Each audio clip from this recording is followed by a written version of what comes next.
Voice over के हवाले से कि अगर आप वॉइस एक्टिंग करना चाहते हैं तो आपको किस तरह से अपनी वॉइस को रिकॉर्ड करना चाहिए। तो सबसे पहली जो चीज़ है, आप जब भी किसी जगह पे अपनी प्रोफाइल बनाते हैं, तो मैं मिसाल ले लेता हूँ कि आप voice123.com पे अपनी प्रोफाइल बनाते हैं, तो आपने सबसे पहला काम ये करना है कि voice123 पे जाएं और जो बाकी लोगों ने वहाँ पे सैंपल्स वगैरह अपलोड किए हुए हैं, आप उन सैंपल्स को देखें कि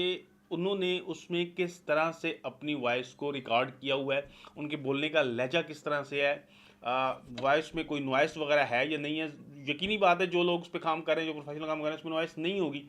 तो इस तरह की चीज़ें आपने देखनी है। यहाँ पे लोग गलती सबसे बड़ी क्या करते हैं कि आप ये समझते हैं कि आपने वॉइस एक्टिंग का काम करना है तो आप बस ऐसे ही बैठ जाएंगे किसी जगह पे, आप कुछ भी बोल देंगे, अपने स्मार्टफोन से कुछ भी रिकॉर्ड कर देंगे, कोई भी ऑडियो वगैरह आप रिकॉर्ड करके, और आप उसको एज अ सैम्पल अपलोड कर देंगे मुख्तलिफ वेबसाइट्स के ऊपर, तो आपको उसके बाद काम मिलना शुरू हो जाएगा। तो फ्रेंड्स, ये चीज़ जो है ये आपकी गलत फहमी है।